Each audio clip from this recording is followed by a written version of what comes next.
Hello. In the Crown of Aragon 639 years ago, it was March 9th, 1387. My name is Jonathan Seyfried. I'm a PhD candidate in history at the University of New Mexico, and this is the Historian's Notebook, a podcast about how history gets made. Season 1 is titled Multcara Companiona. We're looking at a document from each day of the first year of the reign of King Joan I of Aragon and Queen Violante de Bar. Let's begin today's document.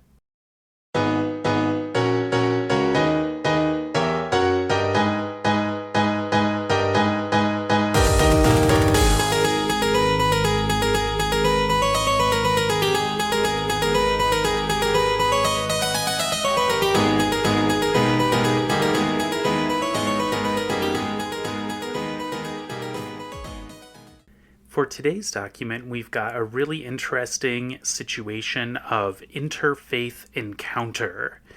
And let's do the sourcing first of all. Well, the date is the 9th of March, although it's pretty interesting how the date is written. The minim for the I that comes before the X went horizontal, like it went sideways. But I think it's really clear that this is the 9th of March. And Daniel Girona y Llagostera, who did the itinerary for Joan, he used this document for the 9th of March. And so he and I are in agreement that this is not some weird tale of the X. It is actually an I that just went sideways. And also, I just want to mention that although we don't really have a lot of instances of March being spelled with the Cedilla, we might be able to get that at least a couple times. So the way that March is spelled in most of these documents is M-A-R-C-I. And maybe there's two I's in there, actually. It kind of looks like there's two I's. So basically, it's in the genitive case, Marcii, so the day of March. So the genitive case in Latin is the equivalent of using the preposition of in English. Or possessive. It can be used for that too. All right, so it's the 9th of March. I guess all the writing to the Pope has settled down, and now Joan can turn his attention to some faraway towns on the other side of the Crown of Aragon. And so this particular document is about two villages called Elx and the other one is called Crivillent. Elx and Crivillent.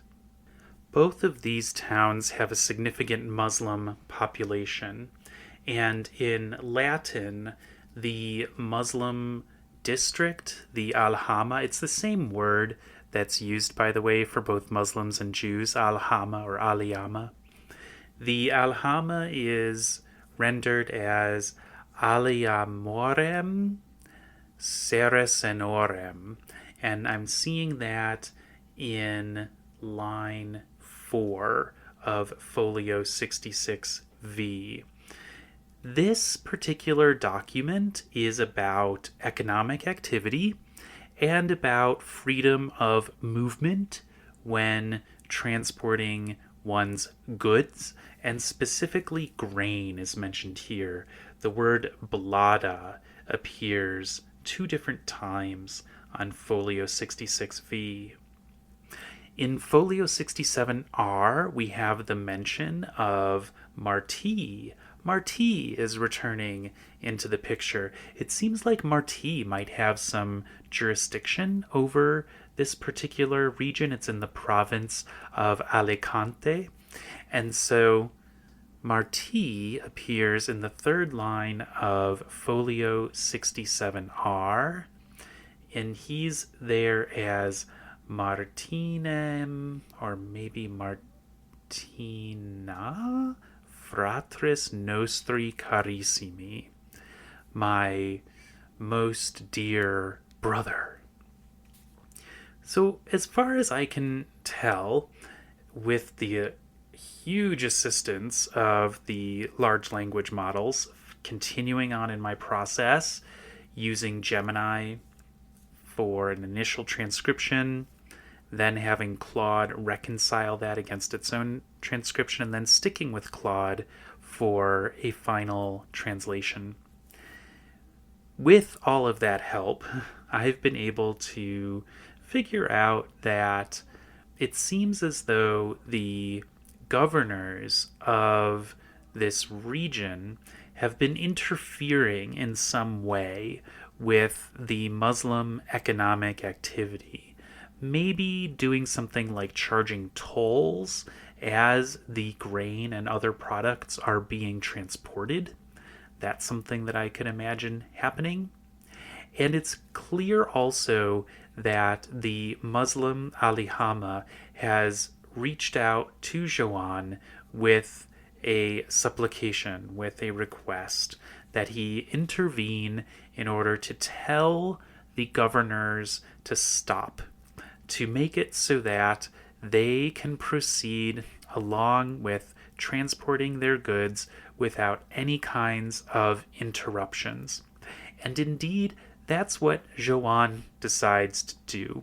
He, at the end of this document, tells the addressee, which is the governors of this region, that they are to no longer disturb the Muslims in their economic activity.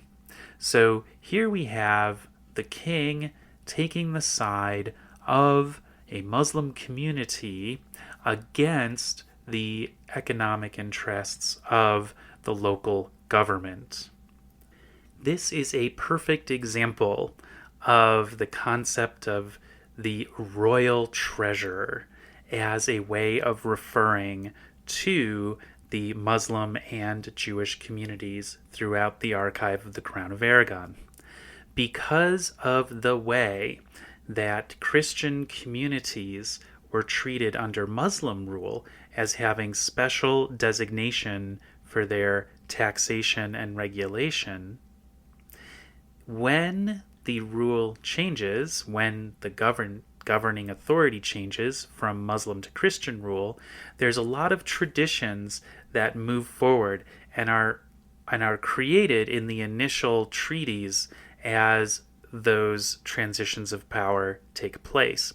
And one of the traditions that makes Iberia so interesting is that the state, the Crown of Aragon, is directly in charge of the Muslim and Jewish communities.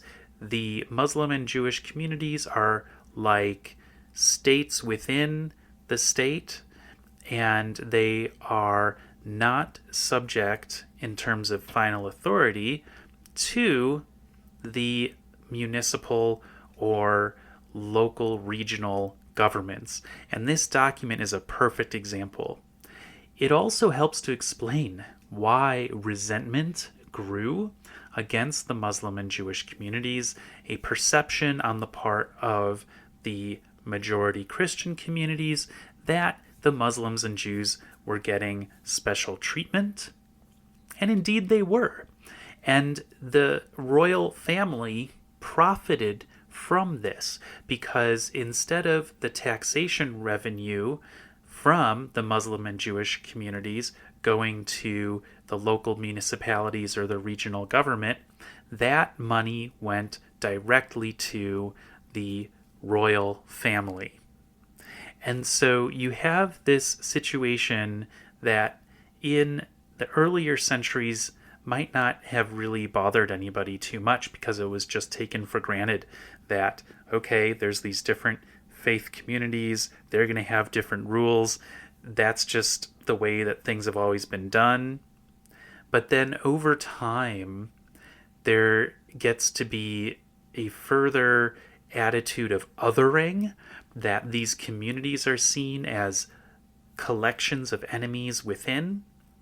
And there's definitely instances where all the way up until the 15th century and way into the 15th century, we see amazing cooperation between Christian, Jewish, and Muslim communities in different areas within the Crown of Aragon. And then, of course, even within the same city, you can have very different attitudes where there's documentation of interfaith friendships and camaraderie, even in the midst of larger forces that are persecuting the religious minorities in those same cities.